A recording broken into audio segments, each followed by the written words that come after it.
Now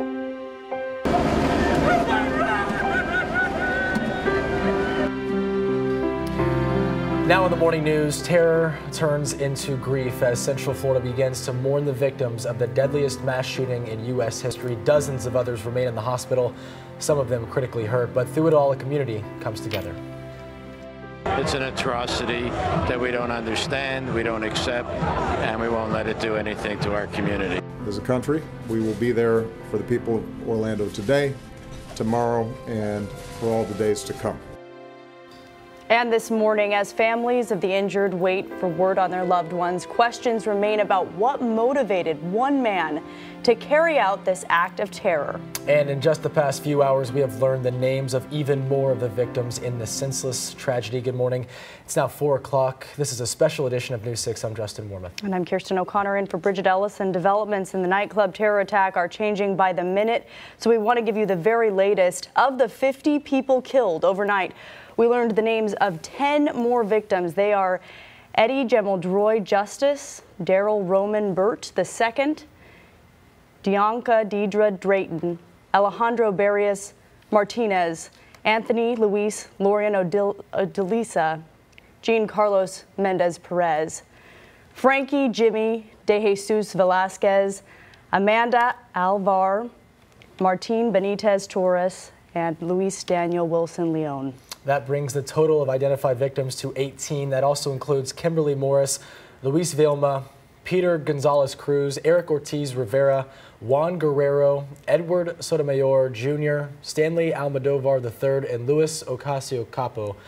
And the investigation into what happened is just beginning. We have live team coverage this morning, starting with News 6 reporter Mark Lehman. He's live near the Pulse nightclub on Orange Avenue, where this all unfolded more than 24 hours ago. Mark. Justin, still very active scene out here this morning. Orange Avenue remains closed as the investigation continues into this mass shooting, the worst mass shooting in U.S. history. Let me show you what's going on here behind me off of Orange Avenue. You can see it blocked off here at Grant Street. We've seen several agents, dozens of them, coming and going throughout the morning. We're talking about state, local, and federal investigators. Community is now still numb this morning after so many innocent lives were taken. Investigators say it came in the hands of a man being called a terrorist. We feel numb. I mean, we're a close community. A worker from the Pulse nightclub describing the reaction from so many after what's now the worst mass shooting in U.S. history. We're brothers or sisters. This community's just been devastated right now. Into the morning, investigators have been working to identify the bodies still inside the club. Police say Omar Mateen started shooting with an AR-15 assault rifle, the gunfire killing 50 and injuring dozens more. I'm standing here with you in the street, and it's just a surreal experience. Knowing that there's still people I think they're still removing bodies from the building, so hard to fathom. Mateen calling 911 and pledging his allegiance to ISIS before taking several people hostage in a bathroom. He was killed when officers breached the club and opened fire. As family members of the victims continue to wait for news on their loved ones, investigators are gathering clues in what's being called an act of terror. You can't predict what they're going to do. Background checks tell you what someone has done in the past. They can't predict what they might do in the future. This is an individual that the FBI was aware of and looked into and monitored. And that evidence is still being gathered from inside the Pulse nightclub here off of Orange Avenue. Still bodies that we understand are inside the club as well, as the investigation continues. Now this morning we're starting to hear firsthand what it was like when that SWAT team first went into the club early yesterday morning. Some very chilling video we're getting from a witness. I'll have that for you in my next report coming up at 4:30. Kirsten. All right, Mark, and back to the suspect in this, Omar Mateen. The FBI says he's someone that was on their radar for a while.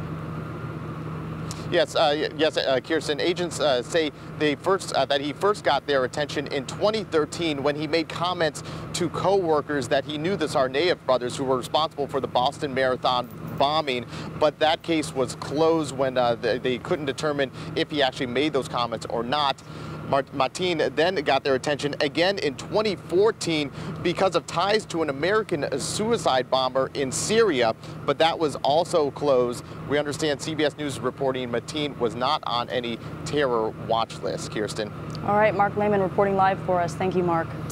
As we work to learn about what may have prompted this attack this morning, we're also waiting to find out what, if anything, may have been found inside Omar Mateen's South Florida home. This is new video from overnight where you can see the FBI moving towards Mateen's condo in Fort Pierce. Agents brought in a robot to search the home, but it's not clear still what may have been taken from the house. While that search continues, the Port St. Lucie Sheriff's Office and FBI quarantined the neighborhood overnight, but have not allowed neighbors to return to their homes. This still remains an active investigation, and it still remains totally quarantined off to media and any other person. So the threat of a booby trap, a bomb, that's gone if residents are allowed to return? You could assume that, yes, of course. At the same time Mateen's home was being searched, another group of FBI agents searched another home about 30 minutes away in Port St. Lucie, where Mateen's father has a house.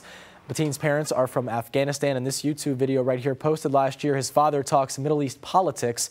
According to the Washington Post, Sadek Mateen holds strong political views, including support for the Afghan Taliban.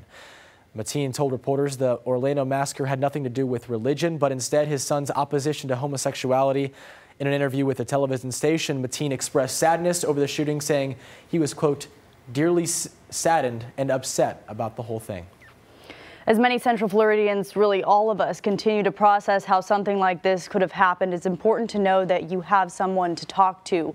Local counselors will be offering their support to victims and the public in light of this weekend's multiple shootings. The Mental Health Association of Central Florida will offer support to anyone affected by Friday's shooting death of Christina Grimmie at the Plaza Live and yesterday's mass shooting at the Pulse nightclub. Anyone in need of counseling can contact the center during regular business hours or fill out a referral form online. And right now, a GoFundMe account has been set up. Equality Florida launched the site to help the victims, and it's already passed its initial goal of $1 million.